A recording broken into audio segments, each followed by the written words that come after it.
Mesdames et messieurs, bonsoir. Merci d'avoir choisi RTI1 à la une de ce 20h. Ce mercredi 11 janvier, le président de la République, Alassane Ouattara, a eu une série d'activités. Il a reçu notamment l'ambassadeur du Sénégal en Côte d'Ivoire. Il est en fin de mission dans notre pays. Le diplomate sénégalais a fait ses adieux au chef de l'État après 3 ans de mission diplomatique en terre ivoirienne. La Côte d'Ivoire entretient également d'excellentes relations et d'amitié avec la Grèce. Les deux pays ont signé des mémorandums d'entente portant sur la formation diplomatique et la consultation politique. Pour les ministères des Affaires étrangères de la Côte d'Ivoire et de la Grèce, ces mémorandums illustrent la volonté de leur pays de renforcer leur coopération. Enfin, au Bénin, l'opposition signe son retour à l'Assemblée nationale après 4 ans d'absence. Elle a remporté 28 sièges sur 109 aux législatives, une première sous le président Patrice Talon. Ces résultats provisoires ont été publiés aujourd'hui par la Sénat, la Commission électorale nationale autonome. Soyez les bienvenus sur RTI1. L'ambassadeur du Sénégal en Côte d'Ivoire est en fin de mission. Avant son départ d'Abidjan, il a été reçu par le président de la République, Alassane Ouattara. Il lui a fait ses adieux. Après 3 ans de mission diplomatique dans notre pays, le président Ouattara et son hôte du jour ont salué l'excellente relation d'amitié et de coopération ivoiro-sénégalaise qui date des années. Jérôme Kofi Abolin. Sa mission en sa qualité d'ambassadeur du Sénégal sur le sol ivoirien est à son terme.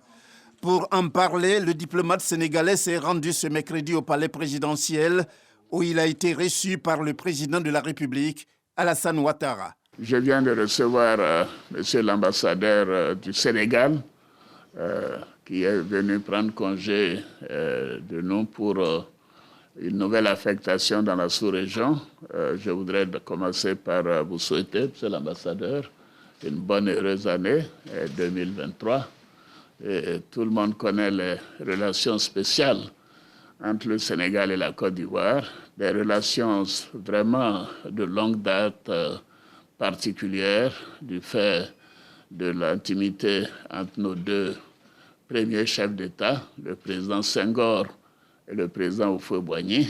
Nous sommes attachés à ces excellentes relations avec le peuple sénégalais et avec le Sénégal, et aussi lui dire ma proximité, mon amitié pour le président Macky Sall, et souhaiter que cette année soit une année de paix pour nos pays, pour la sous-région, une année de plus forte intégration, et me réjouir de tout ce que nous faisons ensemble. À l'instar du président de la République, l'ambassadeur du Sénégal a rappelé les liens très forts entre le Sénégal et la Côte d'Ivoire. Je voudrais, à la suite de son Excellence, Monsieur le Président de la République, dire que je suis venu le saluer ce jour à l'occasion de la fin de ma mission en Côte d'Ivoire.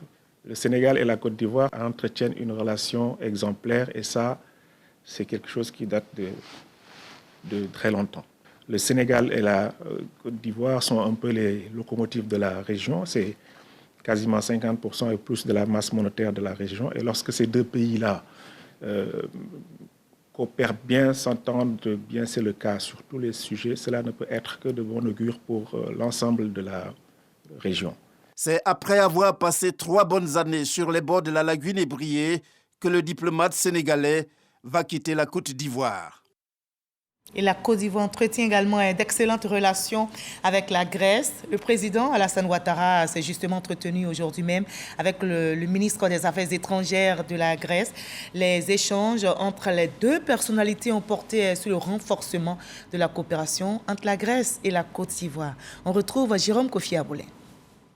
Le train de développement de la Côte d'Ivoire, sous le leadership du président de la République, Alassane Ouattara, ne passe pas inaperçu et attire vraiment. La Grèce est l'un des pays qui désire y embarquer. Reçu ce mercredi au palais présidentiel de la République de Côte d'Ivoire, le ministre des Affaires étrangères de la Grèce et le président ivoirien Alassane Ouattara ont fait un large tour d'horizon à ce sujet. Selon le ministre grec des Affaires étrangères, La Grèce est tout à fait disposée à prendre sa part en ce qui concerne le développement de la Côte d'Ivoire dans le cadre du renforcement des relations entre les deux pays. My discussion with the president had to do with our effort. Je suis là donc pour renforcer les relations économiques entre la Côte d'Ivoire et la Grèce et notamment travailler au renforcement de la présence économique de la Grèce en Côte d'Ivoire. Il faut dire que nous apprécions le développement qui est en train de s'opérer en Côte d'Ivoire et auquel nous aimerions participer. Le ministre des Affaires étrangères de la Grèce a par ailleurs évoqué l'idée d'une visite du président ivoirien dans son pays. Pour lui, la Grèce va être grandement honorée de voir le président Alassane Ouattara effectuer une visite officielle comme le veulent les autorités grecques. La Côte d'Ivoire qui rayonne au plan diplomatique entretient, comme on l'a vu, d'excellentes relations avec plusieurs États. On s'intéresse toujours à la Grèce. Les deux pays viennent justement de signer des mémorandums d'entente portant sur la formation diplomatique et la consultation politique selon les ministères des Affaires étrangères de la Côte d'Ivoire et de la Grèce. Ces mémorandums illustrent très clairement la volonté des deux pays de renforcer leur coopération. La Côte d'Ivoire et la Grèce renforcent leur coopération bilatérale. Après avoir été reçus par le président de la République, le ministre des Affaires étrangères grec et la ministre d'État, ministre des Affaires étrangères, de l'intégration africaine et de la diaspora, signent deux mémorandums d'entente portant sur la formation diplomatique et la consultation politique. Qu'il me soit permis de me réjouir des importants efforts fournis par les experts qui ont travaillé sans relâche, tant du côté ivoirien que de votre côté, sur ces deux textes en vue de permettre leur signature ce jour. Je reste convaincu que cette importante étape que nous venons de franchir imprimera une nouvelle dynamique aux relations d'amitié et de coopération entre nos deux pays. Des signatures qui viennent relancer les relations entre les deux pays. En tant que ministre grec, mon rôle est d'intensifier les relations entre la Côte d'Ivoire et d'inviter les investisseurs grecs à venir investir en Côte d'Ivoire. La Grèce et la Côte d'Ivoire entretiennent depuis longtemps une tradition de solidarité marquée par des actions dans les domaines, entre autres, de l'éducation, la formation et l'humanitaire. Mais ces 3 dernières années, le volume des échanges globaux entre les deux pays est passé de 46,68 milliards de francs CFA en 2019 à 33,888 milliards de francs CFA en 2021. Un déficit qui peut être rattrapé grâce aux potentialités des deux États, selon la ministre d'État Kandia Camara Kamisoko. Voilà le reportage de Laure Goretti commenté pour vous par Jean-Marc Gagui. En ce début d'année, le président de la commission électorale indépendante, Ibrahim Koulibaly Kubie, a rencontré l'ensemble du personnel administratif et technique de son institution. Il leur a présenté le bilan des activités électorales de l'année écoulée, notamment la révision de la liste électorale dont le traitement est en cours, les échéances de 2023, dont les élections locales, municipales et régionales qui vont se tenir, vous le savez très bien, dans le dernier trimestre de cette année 2023. Sidonie Davila. Une nouvelle année avec de nouveaux défis pour la CEI. L'ensemble du personnel administratif et technique affiche son dévouement pour assumer aisément les tâches qui lui sont dévolues. Je voudrais vous assurer de notre entière disponibilité, surtout de notre loyauté à mutualiser nos aptitudes en vue de conduire avec succès l'ensemble des opérations à venir. Ces échanges entre le personnel et les premiers responsables de l'institution est une coutume à la commission électorale indépendante. Après 2 ans d'interruption due à la Covid, c'est un président de la CEI heureux de partager sa vision d'une institution forte. Mesdames et messieurs, les 2 années qui viennent de s'écouler nous ont permis de gagner en confiance. En tant qu'arbitre du jeu électoral, la commission électorale indépendante fera en sorte que la désignation des élus s'effectue dans le respect des lois et que les résultats proclamés soient le reflet exact du choix de chaque électeur exprimé dans les urnes. Veillons de façon constante à offrir à la Côte d'Ivoire, notre belle patrie, des scrutins propres, transparents et porteurs de paix surtout. Avec plusieurs autres défis majeurs à relever, la CEI se prépare pour les échéances futures, notamment les élections régionales et municipales prévues dans le dernier trimestre de l'année. Le président Ibrahim Coulibaly Kubière exhorte ses collaborateurs au professionnalisme. J'ai peine quand on me dit à l'oreille, Monsieur le Président, nous portons plainte contre un agent de la Commission électorale indépendante qui s'est laissé circonvenir par un candidat et créant ainsi des contorsions dans les dispositions légales. Ça me fait de la peine. Les agents enrôleurs, ce n'est que l'enrôlement. Pourquoi vous faites suite à des requêtes qui ne sont pas conformes? Je voudrais vous exhorter. Autant nous savons faire plaisir quand le travail est bien fait, autant nous savons sévir quand il n'est pas bien fait. Et moi, en plus d'être président de la commission électorale, j'ai toute ma vie poursuivi en tant que parquetier. Je me ferai fort et avec aisance de poursuivre tous ceux qui, de près ou de loin, vont mettre en difficulté la mission de la commission électorale indépendante. Au terme de cette cérémonie, le président félicitant son personnel a procédé au port et à l'arrosage des galons des forces de défense et de sécurité promues à des grades supérieurs. On n'oublie pas, l'année 2022 a été favorable aux travailleurs. D'importantes réformes sont enregistrées, primes exceptionnelles, revalorisation salariale sont quelques acquis sociaux en faveur des fonctionnaires. Le ministre de l'Emploi et de la Protection sociale fait justement le bilan. Il annonce également de belles perspectives pour cette année 2023 avec notamment une matrice des priorités du gouvernement. Serge Kolia. Il fait partie des acteurs majeurs des négociations syndicales qui ont abouti à la trêve sociale 2022-2027. De l'avis des travailleurs du ministère de l'Emploi et de la Protection sociale, depuis sa nomination en avril 2021, Maître Adama Kamara, avocat de formation, aura contribué par son dynamisme à l'amélioration des conditions de vie et de travail des fonctionnaires et agents de l'État. Ils en veulent pour preuve l'année 2022 largement à leur avantage.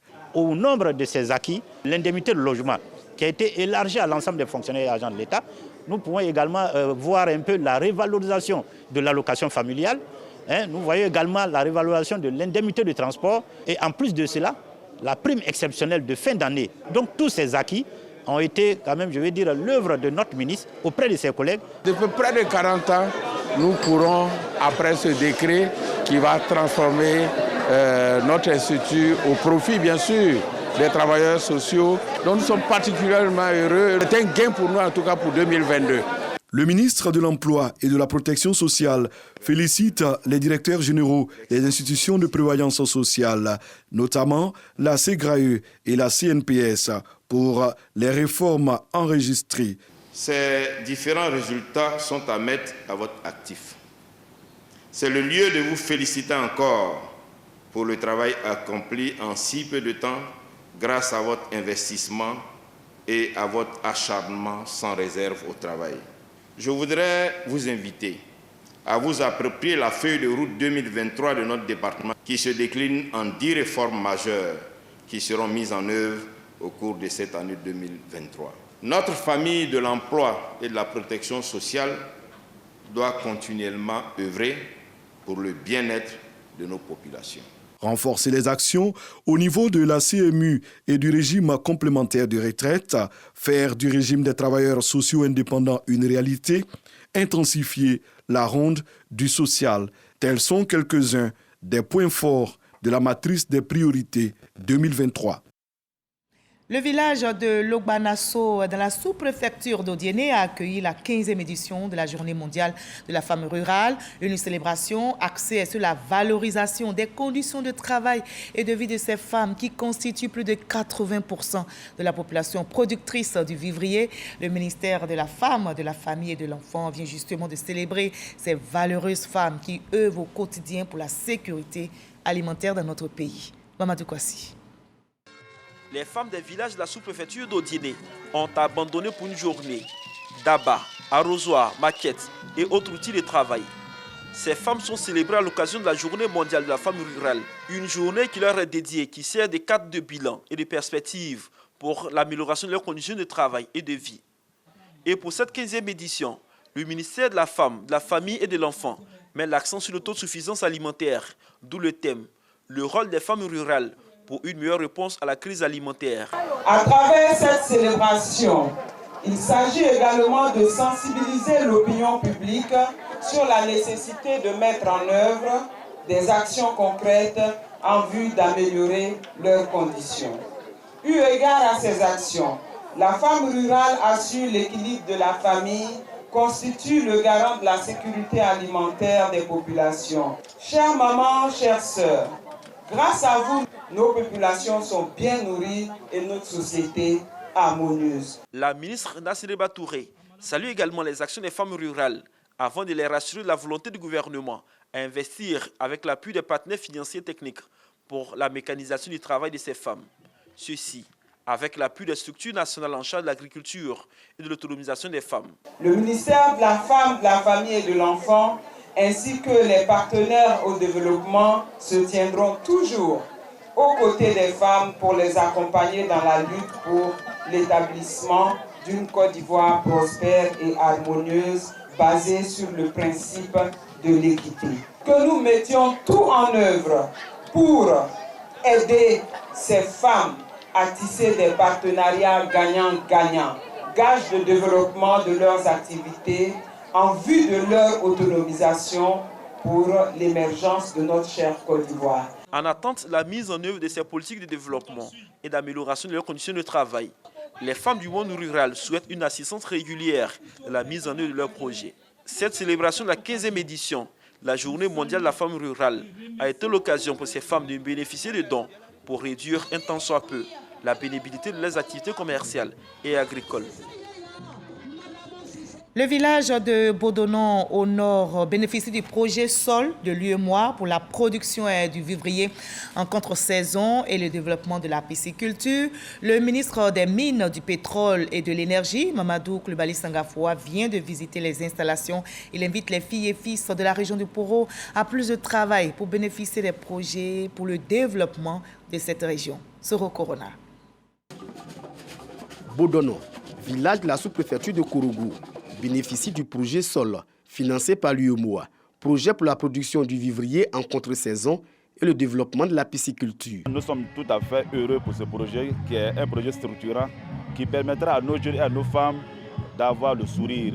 Vous savez que nous sommes dans une zone où il y a une grande pauvreté. Cette pauvreté est due en partie au climat. Vous savez, en saison sèche, il n'y a pas de l'eau, et sans eau, il ne peut pas avoir de culture. Pour voir de plus près l'avancement des travaux, le ministre des Mines, du Pétrole et de l'Énergie s'est rendu à Bodonon. Sur place, Mamadou Sangafoua Coulibaly demande d'accélérer la mise en œuvre du projet pour le bonheur des populations. Cette visite a donné lieu à une rencontre pour dire merci au président de la République Alassane Ouattara. Son leadership et sa vision du développement ont permis à la région du Poro d'avoir un nouveau visage. Aujourd'hui, il nous a plu, avec toutes les réalisations qu'on a eues, de venir dire merci au chef de l'État. C'est ce qui nous a amenés. Et avec lui, l'une de nos fiertés, le digne fils de Bodonon, qui est Sangafoua Coulibaly. Et le chef de l'État a beaucoup fait pour Bodonon. Aujourd'hui, nous allons avoir un château d'eau d'une grande capacité. Pour toujours bénéficier des projets de développement, Sangafoua Coulibaly appelle les filles et fils de la région du Poro à l'union autour du président de la République. Je voudrais, à partir de Bodonon, qu'on salue encore une fois Alassane Ouattara. Alassane Ouattara a fait de Kourougou la prunelle de ses yeux, mais c'est le signe qu'il veut vraiment impacter notre région dans le cadre du développement. Ça, je peux vous le garantir. Le ministre des Mines, du Pétrole et de l'Énergie, pour maintenir le cap du développement, exhorte les populations à promouvoir la paix et la cohésion sociale, des valeurs sur lesquelles se construit le développement d'une localité. Et la santé figure aussi au nombre des priorités du gouvernement. Justement, les formations sanitaires, urbaines et communautaires sont les centres de premier contact plus proches des populations. Le ministre de la Santé, de l'Hygiène publique et de la couverture maladie universelle, Pierre Demba, a sillonné quelques centres afin de toucher du doigt leur réalité. Ils sont pour la plupart en réhabilitation. Un budget, vous vous souvenez, de plus de 600 millions de francs CFA avait été débloqué pour leur remise à niveau. Par ailleurs, un bureau CMU est ouvert dans ces différents centres. Didier Nguessan. Premier centre de contact des populations, les formations sanitaires urbaines communautaires, FSUCOM, sont très sollicitées par les riverains pour leurs soins. Au FSUCOM d'Anono, le ministre de la Santé, Pierre Demba, visite les locaux. Deuxième escale, Riviera Palmeraie. L'hôte vient s'assurer de la mise en œuvre de la couverture maladie universelle pour l'effectivité de laquelle un bureau dédié est ouvert dans chaque FSUCOM. À Angré, tout comme à Abobo Baoulé, Pierre Demba a invité les professionnels de la santé à travailler à vulgariser la CMU. À Aboboté, on enregistre entre 500 et 1000 détenteurs de la CMU. Encore faut-il qu'ils soient à jour de leur cotisation pour bénéficier des soins couverts par l'assurance à 70%. À l'étape d'Abobo Banco, le centre de santé se distingue par des messages de sensibilisation sur la gratuité ciblée, notamment les soins de maternité. Nous, les structures communautaires, nous allons nous engager à faire la sensibilisation, à aider à faire l'enrôlement, à faire la distribution des cartes et à rappeler les requérants pour les cotisations. Parce qu'en général, ils ont les cartes, ils ne cotisent pas. C'est lorsqu'ils sont malades qu'ils courent pour venir et quand on met la carte, ce n'est pas valide. Dans la commune de Yopougon, les formations sanitaires d'Andokwa, de Wassakara et Port-Boué 2 ont été visitées. Au total, 20 FSUCOM bénéficient de travaux de rafraîchissement et d'équipements partiels. Il est important que je puisse, en début d'année, m'assurer que tous ces services fonctionnent bien. Il y a quelques améliorations à apporter et nous sommes en train de le faire. Il y a des travaux qui sont en cours et ces travaux vont s'approfondir dans les prochains jours pour permettre une bonne prise en charge des malades et assurer des soins de qualité aux populations. Le ministre de la Santé a également visité l'hôpital général de Yopougon-Atié et le chantier du CHU d'Abobo où il a pu s'imprégner des travaux de terrassement. Le GSPM a un nouveau commandant. Le colonel Maxime Amorissami succède au général Issa Sako à la tête du groupement des sapeurs-pompiers militaires. La passation des charges entre les deux hommes a eu lieu à la caserne de l'Indénié dans la commune d'Agamé. Le nouveau commandant du GSPM a reçu le drapeau de son unité des mains du chef d'état-major général des armées, Lassina Doumbia. Le colonel Maxime s'engage avec ses hommes à servir avec loyauté et discipline, nous rapporte Abou Sanogo. Échange de poignées de main entre le chef de corps sortant et le nouveau chef de corps. Le groupement des sapeurs-pompiers militaires a un nouveau chef de corps. De par le président de la République, chef suprême des armées, vous reconnaîtrez désormais pour chef le colonel Amorissani Maxime, ici présent. Après 9 années passées à la tête du groupement des sapeurs-pompiers militaires, le général de brigade Sako Issa remet le drapeau de l'unité dont il avait la garde le temps de son commandement au général de corps d'armée, chef d'état-major général des armées Lassina Doumbia, qui à son tour le confie au nouveau commandant du groupement des sapeurs-pompiers militaires, le colonel Maxime Amorissani, qui en recevant ce drapeau devient le 13e chef de corps du GSPM. Ainsi, après avoir pris le commandement effectif des troupes et adressé son premier salut de commandant du GSPM au chef d'état-major général des armées Lassina Doumbia, cet officier a rendu hommage au président de la République, Alassane Ouattara, chef suprême des armées, à son prédécesseur et a donné son premier ordre du corps. J'ai pris il y a un instant des engagements devant le chef d'état-major général des armées et c'est avec vous que je compte les tenir. Cela requérera de vous volonté, discipline et loyauté dans l'œuvre humaniste que constitue notre cœur de métier, le secours aux autres. Cette cérémonie de passation de commandement s'est déroulée en présence du ministre de la Communication et de l'Économie numérique, Amadou Coulibaly. Un défilé des troupes à pied a parachevé cette cérémonie de prise de commandement. Au chapitre sport de ce 20h, notez que le comité national de soutien aux éléphants ne reste pas du tout en marge des préparatifs de la Coupe d'Afrique des Nations 2023, reportée en janvier 2024. Et pour relever le défi de la mobilisation ainsi que de l'animation en vue de soutenir les éléphants pour un 3e sacre continental, le président du CNSE a remis son plan d'action de la CAN au ministre des Sports pour l'inclure d'en haut. Reportage Arsène Kouassi, Sylvain Jean Rissot. jouer pleinement son rôle de 12e homme aux côtés de l'équipe nationale durant la CAN 2023, reportée en janvier 2024, c'est l'objectif du Comité national de soutien aux éléphants qui est venu remettre sa matrice d'action au ministre des Sports, Paulin Claude Danho, afin de relever le défi de la mobilisation et de l'animation des supporters en vue d'une 3e consécration continentale. Nous souhaitons que tous les Ivoiriens s'approprient l'événement. Par conséquent, nous allons nous déployer sur toute l'étendue du territoire. Partout où il y a les communes, partout où il y a un Ivoirien, nous voulons qu'ils se sentent concernés par l'événement. Une démarche très appréciée par le premier responsable du sport en Côte d'Ivoire, ainsi que le représentant des fédérations sportives. Et je suis très heureux que le CNSE décide de jouer sa partition.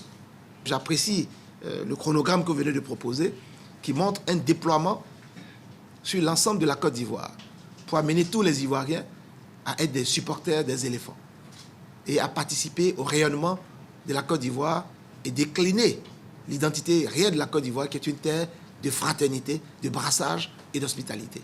Je vous souhaite beaucoup de succès dans tout le travail que vous allez entreprendre à travers toute la Côte d'Ivoire.